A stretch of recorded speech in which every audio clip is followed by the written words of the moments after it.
Olá a todos. Hoje nós vamos continuar conversando sobre este livro aqui, A Conspiração no Gênesis 6, Como as Sociedades Secretas e os Descendentes dos Gigantes Planejam Escravizar a Humanidade. É um livro muito bacana e o assunto é sobre os Cavaleiros Templários, hoje a parte 1 e depois a gente vai ter a parte 2. Vamos separar em duas partes porque é um pouco longo isso aqui e o assunto é interessante também. Então vamos lá, isso aqui é uma figura que eu tirei do site do autor do livro, certo? E você tem aqui os Cavaleiros Templários bem aqui. Todo mundo já deve ter visto essas figuras, o pessoal que se veste de lata, certo? Anda por aí, super valente, de lata e tudo mais. Pois bem, e as pessoas elas não param muito para se perguntar, certo? As pessoas não param muito para se perguntar se esse tipo de roupa aqui que o pessoal coloca para esses caras aqui realmente eram roupas funcionais para aquele lugar quente pra caramba que eles estavam, certo? Principalmente ali no Oriente Médio. Parece muito funcional, certo? Mas tudo bem. Então tá aqui esse tipo de traje e tudo mais, né? Pessoas assim muito honradas e essas coisas todas que mostram em filmes, né? Afinal de contas, da onde você consegue conceber que isso aqui é real? Filme, ok? Filme. Você aprende em filme. Pois bem, então, não importa. Você tem aqui alguns cavaleiros, por exemplo, Cavaleiro do Santo Sepulcro. Uau, Santo Sepulcro. Que interessante. Cavaleiros Templários, vem do termo temple, né? Que eram os caras que estavam dedicados ali a fazer escavação no templo israelita. Indo para Jerusalém, e eles tinham foco no templo especificamente. Templários, ok? Do templo. Eles queriam tirar artefatos lá do templo. A gente vai ver isso hoje.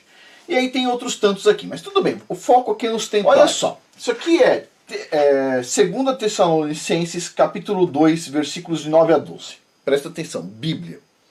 A vinda do iníquo estará de acordo com a obra de Satanás, exibida em todos os tipos de milagres, sinais e maravilhas falsificados, certo?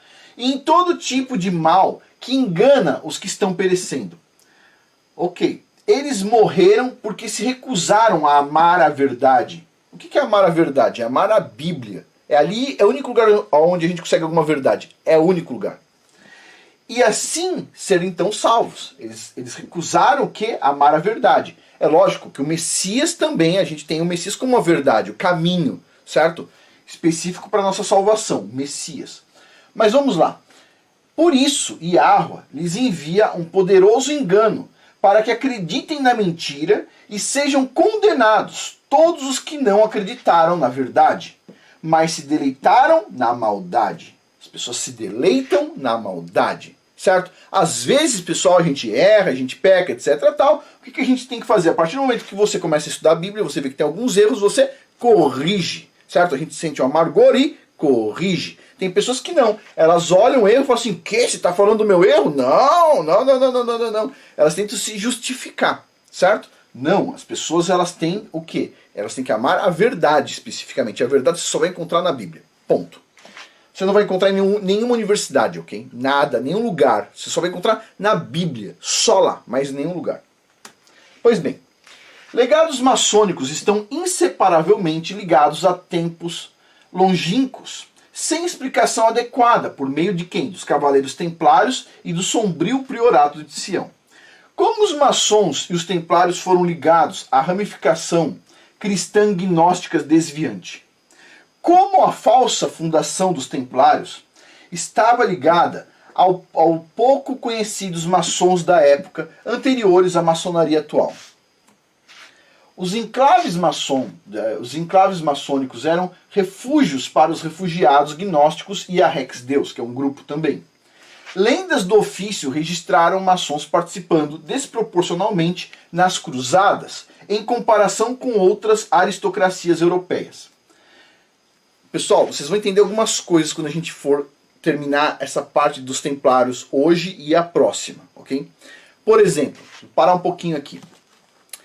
Olha só, veja bem, o que o pessoal fala pra gente? Que os templários, eles eram muito bons e etc, tal. E aí veio a Igreja Católica má e acabou com os templários numa sexta-feira 13. Tudo isso para conseguir o dinheiro dos templários. Eles só queriam dinheiro e mais nada, etc, tal. Só um minutinho, os caras eram gnósticos, estavam plantando documentos lá para desviar todo mundo.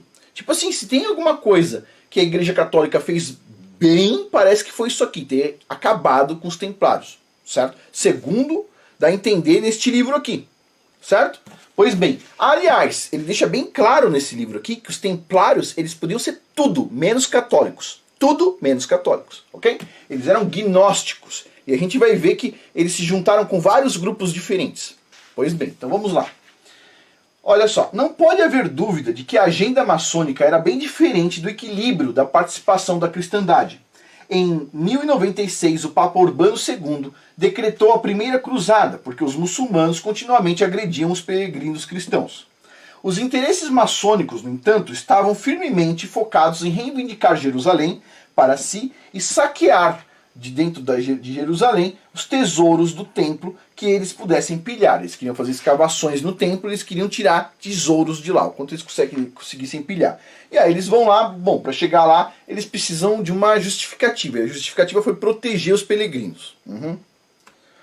Assim que os cristãos cruzados retomaram Jerusalém, uma nova ordem inesperada, patrocinada por organizações maçom barra Rex Deus, foi inexplicavelmente ordenada pela bula papal.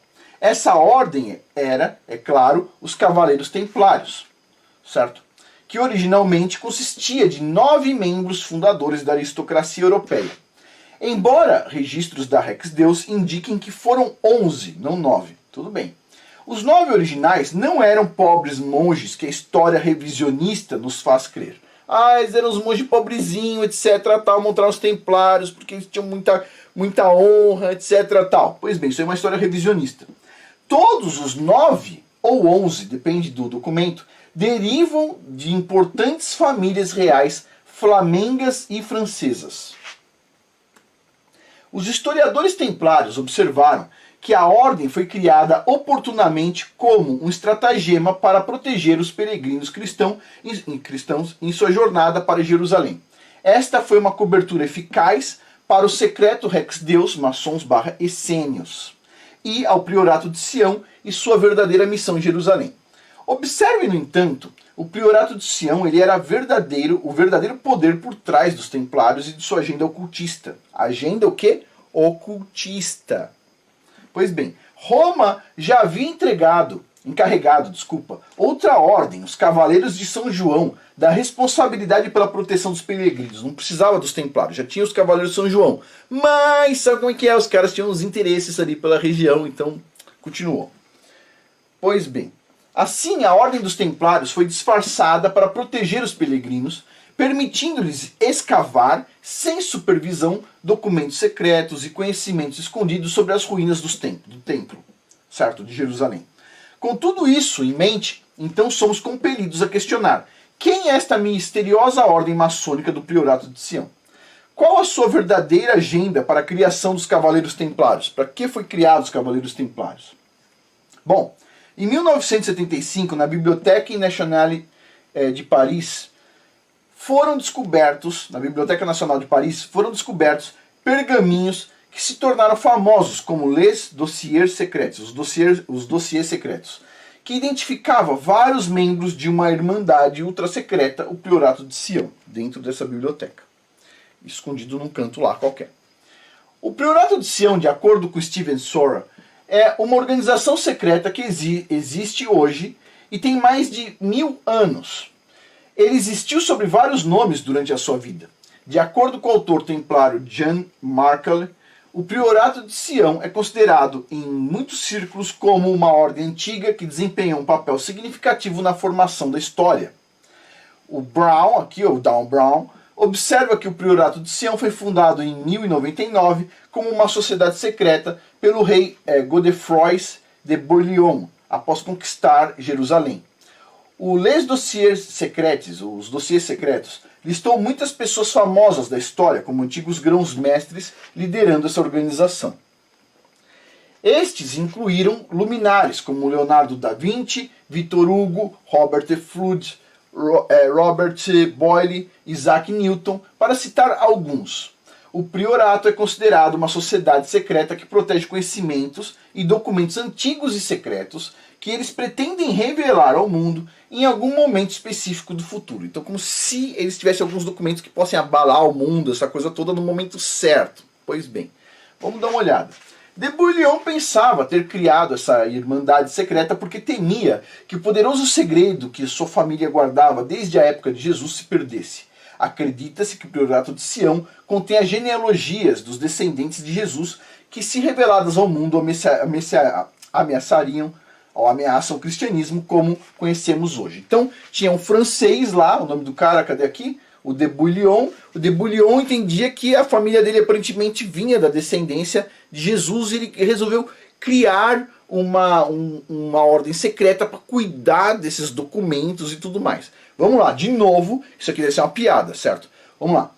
Olha só, um francês da aristocracia, não da aristocracia, da realeza, bem branquinho, certo? Bem ali da região ali, França, Alemanha, esses lugares todos por ali. Esse aí é o descendente de um israelita, certo? De uma outra cor diferente, de uma outra região diferente, tudo diferente. Sei, sei, os franceses. Muito conveniente. O pessoal gosta de tentar deslocar as coisas, né? Tirar lá do Oriente Médio, que é onde aconteceu o negócio, e levar para a França, para a Alemanha. Né? O Messias é loirinho, barba loira. Sei. Muito conveniente. Vamos lá. Olha só. Deve-se observar, para registro, embora até o momento nenhuma evidência histórica chamada de boa-fé tenha surgido para apoiar a suspeita de que o tal do Priorato de Sião existiu. Mas essa chamada falta de evidência parece ser um equívoco para mim, por famílias então que controlam as coisas poderosas do Reichsdeus. Além disso, Plantard, o último grão-mestre conhecido do Priorato, admitiu ter criado e plantado a falsificação do Les Dossiers Secrets. Ele foi lá e falou, não, vocês encontraram esse troço? É tudo mentira, fui eu mesmo que escrevi, o cara falou. Pois bem. No entanto, conforme observado por escritores gnósticos, Plantard renunciou ao Priorato em 1984, devido à controvérsia dos dossiês secretos. Portanto, sua admissão à criação de falsificação foi, na minha opinião, na opinião do autor, certo? Um equívoco e talvez uma tentativa de salvar a vida dele. Tipo assim, isso aí tudo aí, gente, tudo falso. Sei. Na verdade, nesse mundo que a gente vive, basicamente tudo é falso. Tudo. O cara vai lá e mostra uma imagem de Marte. Sei. O cara vai lá e mostra uma foto do pessoal fazendo piquenique na Lua. Pessoal, desculpa. Se o pessoal fazer um filme mostrando pra mim, ok? A Xuxa cantando em Marte, eu não acredito, ok? Não acredito. Tipo assim, tudo isso aí é feito no computador. Tudo. Agora, antigamente não era assim. Até os grileiros sabiam fazer isso. Eles pegam os documentos, os grileiros lá da Amazônia, pegavam um monte de papel, escrevia lá, essa terra é de tal lugar, até o rio, tal rio, é do fulano de tal, etc, tal, registrado pelo tabelião, que não existe fulano de tal, blá. Aí eles pegavam esses documentos, eles chamavam de grileiro, porque eles pegavam uma caixa, certo? Fechada, colocava grilo dentro junto com o documento, enterrava a caixa com grilo, aí sei lá, fazia uma sujeira lá no documento, etc, tal, parecia velho, e aí eles falaram, esse documento é velho, etc. Então os grileiros no Brasil sabem alterar essas porcaria aí. Aí vem os caras aqui que são especialistas em documento, é lógico, eles vão alterar tudo, eles vão mudar tudo que eles quiserem. E as pessoas acreditam porque assim, de novo, passou na televisão, é verdade, ponto, não tem discussão. Mas você vai discutir com a televisão, Afonso? Você tá de brincadeira, né? Vamos lá. Olha só, parece existir uma quantidade desproporcional de patrocínio maçônico e gnóstico endossando a autenticidade do Priorato de Sião e sua história, o que torna difícil desconsiderar então a sua existência. Então se tem o pessoal colocando esse monte de coisa, bom, pode ser que exista mesmo esse tal do Priorato de Sião aí que ele está falando. Para tanto, Sylvia Brown também admite que parecem haver muitos detalhes precisos e verdades nas falsificações, o que nos leva a perguntar de onde Plantard conseguiu essas informações. Podemos nos perguntar se a desinformação está ocorrendo ou não em relação a Plantard e ao tal do Priorato de Sião. Então vamos lá. O que ele está querendo colocar aqui, e eu começo a entender, é o seguinte. Eles dizem que tem um tal de Priorato de Sião que ajudou a criar os templários e não sei o que, etc. tal. A pergunta é, esse Priorato de Sião, com base nas informações que o Dan Brown, super suspeito, e outras pessoas aí Plantard, grão-mestre da maçonaria, estão colocando, e outras pessoas, etc. Tal. Será que essas informações indicam realmente que tinha uma ordem super secreta, Priorato de Sião, 1000 anos atrás? Ou os caras falaram assim, puxa, a gente precisa validar esses documentos aqui, dizendo que o Messias, na verdade, não morreu e não ressuscitou. Como é que a gente vai fazer isso? Aí assim, ó, fulano, faz o seguinte, já, imagine isso. Tinha uma ordem secreta, 1000 anos atrás, eles estão guardando esses documentos, assim, ó, 1000 anos, etc, tal. Mas aí o outro vira e fala assim, mas não existia nenhuma ordem secreta. Só um minutinho, deixa eu ligar pro meu amigo lá da NASA, eles conseguem resolver isso. Ah, ok, como é que é? Ah, eu falo que existia uma ordem secreta. Põe isso no documento. Uhum. Põe no documento, ah, ok, enterro junto com os grilos. Aham, sei. E aí coloco dentro de uma biblioteca. Ah, ok. Aí agora a ordem existe. Você vai mostrar na televisão. Boa! Na televisão! Mostra a televisão e já era. Tudo que mostra na televisão é verdade. Sei. Ok. Ok. Ok, aí a gente coloca uns livros por aí. Uns livros falando do Priorato de Sião e diz que era uma ordem secreta que agora o livro mais popular do mundo vai divulgar. Boa ideia. Super secreta. Ah, as pessoas vão gostar. Eles vão acreditar. Ah, sim, então se um dia aparecer esse grupo e mostrar os documentos, eles acreditam. Ah, é? Ah, sim, mostra na televisão. É verdade. Ok, tá bom. Obrigado, pessoal da NASA. Tchau. Então, assim, tem várias formas. Estou aqui pensando numa possibilidade. Não precisa ser da NASA. O cara pode trabalhar em qualquer outra empresa. A gente sabe disso. Mas ele está colocando essa pergunta. Será que a desinformação ela é plantada? Ou a desinformação está dizendo que ele não existe? Qual é a desinformação? O ponto aqui, pessoal, ele está falando essas coisas para a gente entender uma coisa. Esses caras todos, templários, ou qualquer outra coisa que existe, é tudo gnóstico. É tudo gnóstico. Ele vai mostrar aqui a origem total que a gente tem de conhecimento verdadeiro sobre os templários. E tipo assim, a única coisa que eles não eram era católico, ok? A única coisa que eles não eram era católico. Mas tudo bem, vamos lá, continuando aqui. Então, olha só. O objetivo desta sociedade secreta, em tese, é nutrir e proteger supostas linhagens de Jesus, aqueles poucos membros da linhagem merovíndia que sobreviveram até a nossa era. Ok.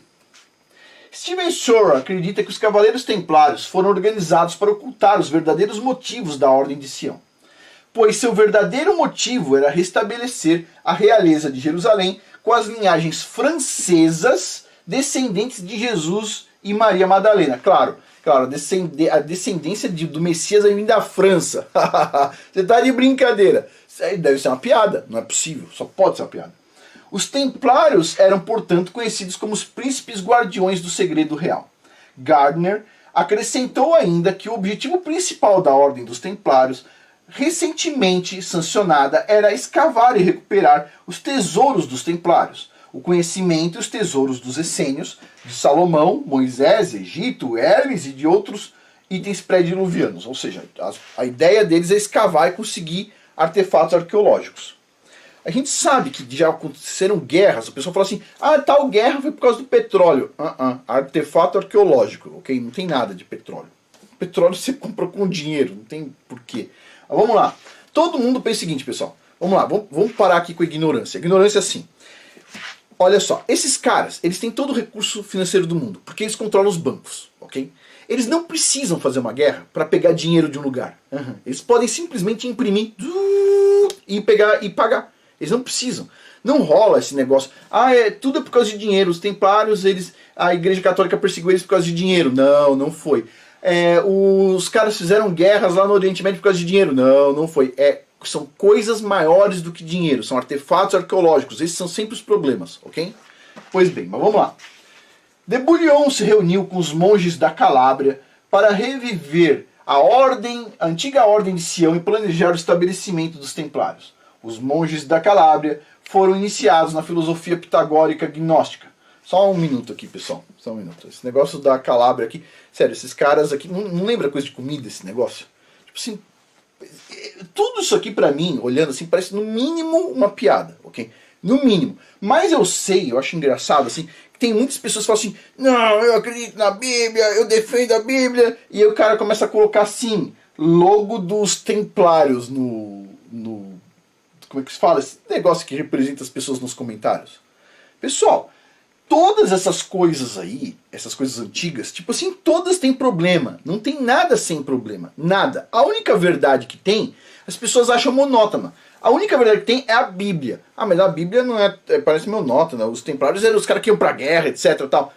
Eles iam pra guerra com aquele monte de roupa pesadíssima lá no Oriente Médio, com aquele monte de lataria por fora. Sei. Tudo verdade. Vamos lá. Tipo assim, olha como os romanos se vestiam. Pelo menos faz sentido a roupa dos romanos, certo? Olha como os gregos se vestiam pra guerra. Tipo assim, olha como os templários se vestiam pra guerra. Você tá de brincadeira, né? Deve ser uma piada. Vamos lá. Continuando aqui. Ok. Depois disso, um conclave de calabreses chegou a Jerusalém por volta do ano 1090. Gardiner prossegue observando que os templários descobriram livros sobreviventes da Biblioteca de Alexandria, obras essênias anteriores à vida de Jesus e uma riqueza de outros tesouros. Ok, o Brown, no caso Dan Brown, confirma que o objetivo da Ordem dos Templários era escavar o templo judeu para encontrar evidências corroborantes de documentos essênios que confirmam o segredo da família Godefroys, reunindo este tesouro perdido com outros tesouros visigodo já localizados em Languedoc. Ou seja, basicamente o pessoal quer confirmar os alemães e os franceses aí como a linhagem do Messias. Vai vendo. As descobertas de escavação supostamente continham documentos secretos escondidos durante a revolta judaica do ano 66 a 70 d.C., que desafiava tanto a Igreja Romana quanto as doutrinas do Novo Testamento, de novo tentando desvalidar o Novo Testamento. A localização desses documentos dissidentes provavelmente foi mencionada no pergaminho de cobre do rei visigodo Alarico e sua pilhagem de Roma em 410 d.C. De acordo com os registros do Priorato de Sião, a organização do templo foi restabelecida no ano de 1099 depois de Cristo em Jerusalém, a organização das pessoas no templo lá. A organização mais antiga, que era conhecida como Irmãos da Cruz Vermelha, que era o mesmo emblema adotado pelos Cavaleiros Templários, que então transmitiram esse legado para os Rosa Cruzes, certo? De novo, pessoal, tudo isso aqui não parece ridículo? Rosa Cruz existe, certo? Todo mundo sabe, tem aí perto de qualquer um aí na cidadezinha tem o Rosa Cruz. Então vai vendo. Cruz Vermelha existe, certo? Tudo bem, continuando aqui. Os Irmãos da Cruz Vermelha eram, é claro, uma ordem gnóstica originalmente estabelecida como sábios da luz no Egito, por Ormos, também conhecido como Hormissos, um alexandrino supostamente convertido por São Marcos. Os essênios também estavam supostamente ligados a Ormos e seus discípulos até o ano de 1181 d.C. Markale testemunha que a fraternidade da Cruz Vermelha foi uma fusão dos essênios. Os joanitas, ele colocou barra nazarenos, bom, deve ter um pedaço de pessoas, ele vai falar especificamente dos nazarenos, que não tem problema em geral, certo? E o grupo de Godefroys e o Priorato de Sião. O Priorato de Sião então estabeleceu os Cavaleiros Templários como seu próprio braço militar privado e subversivo sobre um véu de legitimidade e integridade por meio de uma organização oficial patrocinada por católicos, com a ajuda de São Bernardo, que foi totalmente aceita e integrada ao cristianismo dominante. Ou seja, os gnósticos acabaram sendo incorporados aí para dentro do cristianismo. Os Cavaleiros Templários, então, de acordo com Markale, tornaram-se uma ordem esotérica que foi empregada como uma organização de milícia sujeita em todos os aspectos ao Priorato de Sião. Observe também que os Cavaleiros Templários usavam roupas brancas como as usadas pelos essênios, até o ano de 1146 d.C., quando São Bernardo autorizou os Templários a usar a Cruz Vermelha também. Após a formação dos Templários, pensava-se que o Priorato de Sião havia se fundido com os Cavaleiros Templários, até que as duas ordens se dividiram na corte do Olmo em Gisors. Tá aí as figuras que o pessoal gosta, certo? O cara chega lá, sozinho lá com o escudo, né? A roupa limpinha, na batalha, quente pra caramba, certo? E aí vai vencer os maus e etc tal, e luta pelo mal, contra o mal, tudo gnóstico, pessoal. Essas imagens aqui, a maioria das pessoas elas caem no conto da bola molhada giratória, que é o seguinte, pessoal. Essas imagens são fabricadas, ok? Elas não são reais. A sua mente muitas vezes entende que isso aqui é real. Isso aqui veio da cabeça de um louco que foi lá, começou a desenhar. Não tem nada de evidência disso aqui, ok? Ah, mas eles tinham milhares, eles iam pra guerra com esses capacetes, etc, tal. Tipo assim, cadê os capacetes, né? Tipo assim, ah, mas tem um ou outro que o cara colocou no museu de enfeite. Ah, vai, pessoal. Desculpa, tudo isso aqui pra mim é lenga-lenga. Tudo é lenga-lenga. Tudo. Ok? Tudo que a gente vê na história que apresentam pra gente é simplesmente, no meu ponto de vista, mentira. Pronto. A única verdade que tem, que você pode se agarrar nela, que você vai ter certeza que você vai ter uma vida boa, é a Bíblia. É a única verdade que tem. Mais nada. Mais nada. Se você se agarrar em qualquer outra coisa, você não vai ter família, você vai ter problema para ter o seu emprego, você vai ter problema para fazer suas coisas, para estudar, tudo. Segura na Bíblia. Segura nela. É o único ponto de apoio que a gente tem para andar nesse mundo. É o único. A Bíblia. A Bíblia. Ok? Esses caras estão na Bíblia? Não estão. Acabou a conversa. Ok? Simples assim. Simples desse jeito. A ida do homem à lua tá na Bíblia? Desculpa, entendeu? Pessoal, pode ser que algumas verdades podem até surgir da ciência, eventualmente, etc. tal. Mas qualquer coisa que não bata com a Bíblia, pode ter certeza. Não é verdade. Ok? Pois bem, dito isso, continuando aqui. O que eu quero dizer aqui é, as pessoas acreditam em imagens. As pessoas acreditam em imagens. As pessoas imaginam como é uma guerra com base em filmes, não com base no que elas presenciaram nunca. Elas vão lá e ficam olhando filmes. Ah, vai vir os caças, vai fazer isso, vai fazer aquilo. De repente é só decepção. Outro dia, eu lembro de uma vez que os caras falaram o seguinte, que eles tinham uns mísseis teleguiados que faziam uns voos assim, internacionais e chegavam na ponta exato. Beleza. Quando o pessoal foi efetivamente mostrar como eles estavam fazendo, era assim, o avião chegava por cima do local, aí soltava um paraquedas e o negócio caía em linha reta, assim, só isso. Tipo assim, não tem toda essa glória que as pessoas imaginam, não tem, o mundo não tem toda essa glória. A única coisa que tem a glória é o Criador criou todo esse mundo, e essa é a glória dele. Não adianta ninguém querer pegar a glória dele, é dele. Você tá aí me assistindo porque você é uma criação que é uma glória dele. Tudo é dele. Ponto. Continuando aqui. Vamos lá. Mesmo que os templários fundadores fossem considerados Rex-Deus, desse grupo, né? A força motriz por trás da criação dos templários, de acordo com Mar, foi patrocinado pela obscura organização Priorato de Sião. Por meio do Priorato de Sião, os templários foram formidavelmente financiados em completo sigilo por várias famílias reais da Europa, famílias Rex-Deus. Afinal, acreditava-se que os cavaleiros templários eram os guardiões oficiais do Santo Graal, o Sudário de Turim e a Arca da Aliança. Ah, você tá de brincadeira! Isso aqui, esse comentário aqui é quase uma piada. Uma piada. Para quem lê a Bíblia, isso aqui é uma piada. Presta atenção. Olha só. Acreditava-se que os cavaleiros templários eram os guardiões oficiais do Santo Graal, ok? Isso não me cabe julgar isso aqui. Sudário de Turim, não me cabe julgar isso aqui. Agora, sendo os guardiões da Arca da Aliança. Tipo assim, lê a Bíblia e vai ver o que acontece com os caras que pegam a Arca da Aliança. Tipo assim, o rei Davi estava lá com o pessoal israelita, dos caras bons, certo? E aí eles estavam levando a Arca da Aliança, o rei Davi estava dançando, etc, tal. Aí um dos caras meio que tropicou a Arca da Aliança, fez que ia cair. Um dos oficiais preferidos do rei Davi foi segurar a Arca da Aliança para não cair. Antes de ele tocar, ele foi fulminado. Morreu. Não era para tocar. Nem toca. Foi dito para não tocar, não é para tocar. Tipo assim, olha o nível da severidade do negócio. Teve uma vez que os caras entraram lá em Israel e roubaram a Arca da Aliança.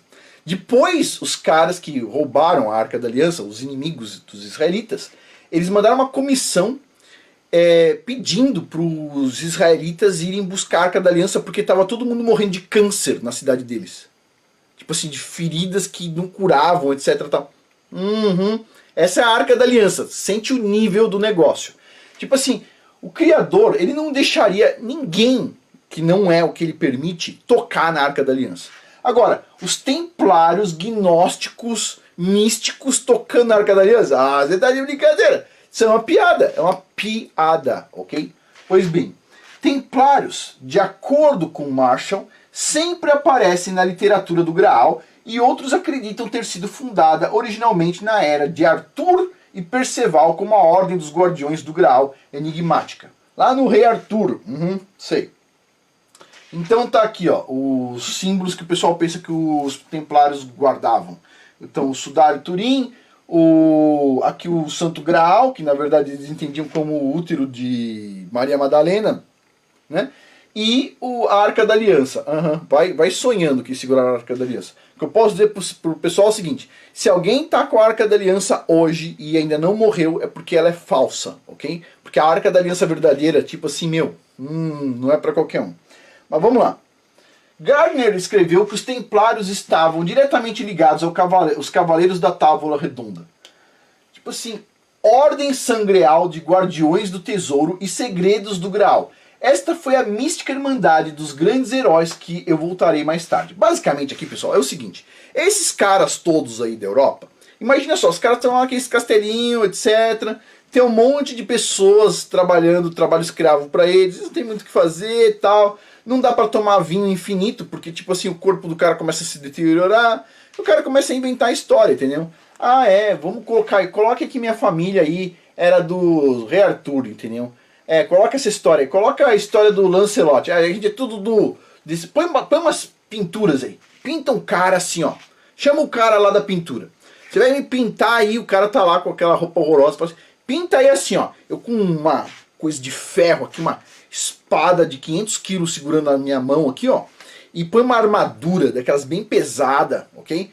E, ó, capricha nos músculos, ok? Desse tamanho os músculos, ok? Põe tudo isso aí, pinta aí. O cara, tipo assim, ok? É isso ou a morte, né? Tá de brincadeira. Esses cavaleiros da Távola Redonda.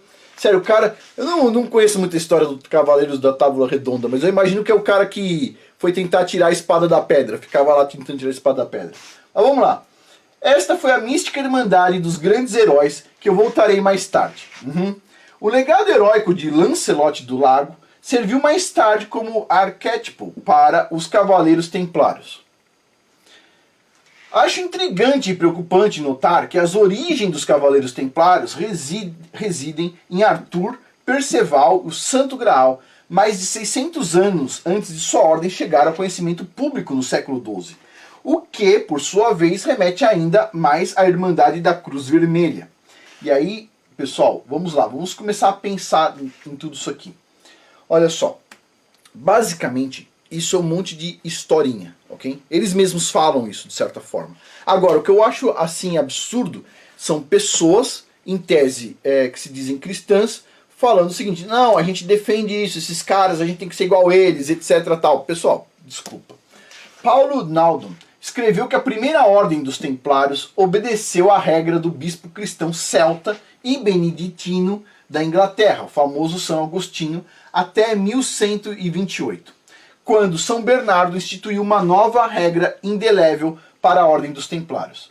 As lendas do ofício registraram que os templários, desde seu início, se aventuraram em comunicações contínuas com outras sociedades secretas do Oriente Médio, das quais adotaram muitas de suas doutrinas. Dessas sociedades secretas, os druidas, os gnósticos essênios e os assassinos gnósticos, que são os assassinos gnósticos islâmicos, nesse caso aqui, mantinham os laços mais estreitos com os maçons. Todas as organizações mantinham laços inexplicáveis, então, com os tal dos templários. Na verdade, já em 1129, Hug de Peyen, primeiro grão-mestre dos Cavaleiros Templários, liderou 300 cavaleiros aliados dos assassinos da Pérsia, em um cerco à cidade de Damasco. David Hatcher Childress escreveu que os assassinos tinham laços formais com os templários e quase se juntaram à ordem, mas os templários não alcançaram seus objetivos, quaisquer que fossem. Além disso, muitos dos últimos cavaleiros templários eram, na verdade, palestinos de nascimento. totalmente fluentes em árabe e totalmente familiarizados com os assassinos, ou seja, com os assassinos. Basicamente assim, vamos lá pessoal. Os últimos templários, basicamente, eles eram palestinos árabes, ok? Difícil, né? Difícil. Difícil entender algumas coisas. Pois é, a história ela pode ser um pouquinho mais esquisita do que parece. Tudo isso aqui pra mim, tudo isso aqui, parece assim, um monte de lenga-lenga. Mas o que ele está contando nesse livro não é o que ele acredita, é o que as pessoas acreditam, ok? É o que as pessoas documentam, é o que as pessoas acreditam, pra gente entender o que as pessoas estão defendendo. Ele não está defendendo esse assunto. Ele está falando o que as pessoas acreditam. Vamos lá, vamos continuar. Esse caso aqui, esse cara, olha só, Hug de Peyen, primeiro grão-mestre dos Cavaleiros Templários. Bom, essa foto aqui pra mim faz mais sentido, isso aqui ser um templário. Sem a lataria, certo? Com uma roupa simples, etc. Tal. Isso aqui me parece uma coisa mais realista pra época. Me parece mais realista. Só que como não tem assim muito efeito, né? As pessoas não gostam disso, gostam das invenções da cabeça delas. Mas vamos lá. Os assassinos, derivados da palavra árabe asas, que significa guardiões ou irmãos guerreiros, asa, quase todos os grupos místicos ostensivamente têm um nome antigo, que significa um observador ou um guardião do conhecimento antigo. Né? Os assassinos também tinham esse ponto aí. Os assassinos, ou assassin, pelo que eu entendi, né? Prestaram homenagem aos templários durante o século XII, embora as razões para isso sejam desconhecidas hoje. Em 1198, Bernard, o tesoureiro, registrou que o líder dos assassinos inexplicavelmente tratou os templários como se fossem da realeza, mas, novamente, sem explicação. Os assassinos serviram lealmente aos templários como tradutores, intérpretes, espiões, embaixadores e assassinos contratados. Além disso, esses assassinos, eles eram lembrados como grandes construtores, adotando sua estrutura organizacional dos pitagóricos e egípcios. Esses assassinos, eles usavam túnicas brancas e praticavam uma forma de adoração solar, assim como os essênios, a grande fraternidade branca e os templários fizeram. Os assassinos fizeram parte de uma seita mística muçulmana, os ismaelitas, cujo líder fundador foi o famoso Aga Khan, descendente de Maomé. Os seguidores modernos dessa seita residem no Paquistão, na Índia e na África Oriental. Que aí é uma ilustração que o pessoal fez aí dos assassinos. Né? Agora vamos lá. Interessante tudo isso aqui, vocês percebem? Agora, tá falando sobre o misticismo dentro do grupo dos muçulmanos, junto com os templários, trabalhando assim, ó. Vai vendo. Os ismaelitas são formados por 3 seitas: os kármicos, os ismaelitas e os assassinos.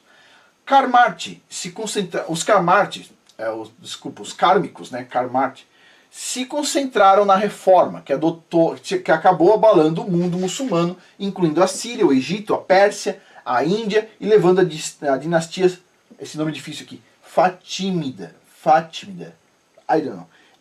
Alguma coisa relacionada com Fátima, que era a filha do profeta Maomé. Okay? Bom, antes disso, a filha então do profeta muçulmano Maomé, Fátima, casou-se com o cunhado de Maomé, Ali, que mais tarde estabeleceu a dinastia Fátimida, que sonhava em criar um universalismo pacífico no mundo, sob as doutrinas de Amenhotep IV da dinastia Armana, que era conhecido como o infame faraó Akhenaten. Pois bem, a dinastia Fátimida também estabeleceu intencionalmente uma casa de sabedoria que produziu o iniciado Hassan Saba, que fundou o Hassissin, os assassinos. A partir de então, os Karmati se organizaram em guildas profissionais, em grupos profissionais, todas contendo graus hierárquicos e aprendizagem. Os Karmatos também introduziram os dogmas helênicos, neoplatônico, hermético, sabiano no Islã por meio de iniciações esotéricas. Essa coisa aqui do neoplatônico, Pessoal, essa semana vai ter um vídeo lá no canal Casamento de Verdade, onde a gente vai falar sobre Platão e as mulheres, certo? Para vocês entenderem da onde vem o problema, a origem, certo? Tudo bem, a origem hoje, ou seja, nos relacionamentos hoje. E quais são os passos para implementar o mundo ideal, ok? Tudo bem. Os templários parecem ter adotado quase todas as suas estruturas, a sua estrutura organizacional dos místicos assassinos carmateus e ismaelitas.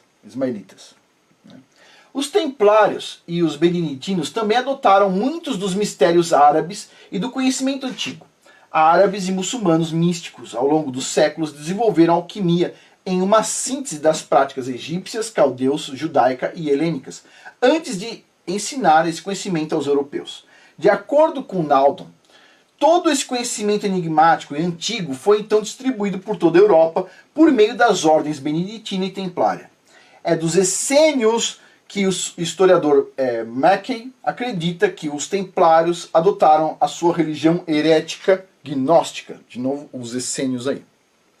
Os templários não faziam parte da ordem cristã católica que se retratavam. Vai vendo, eles nunca foram católicos, eles foram qualquer coisa menos católicos. Eles eram, na verdade, uma ordem secreta de gnósticos, que baseavam sua religião no misticismo da tradição dos místicos assassinos e essênios.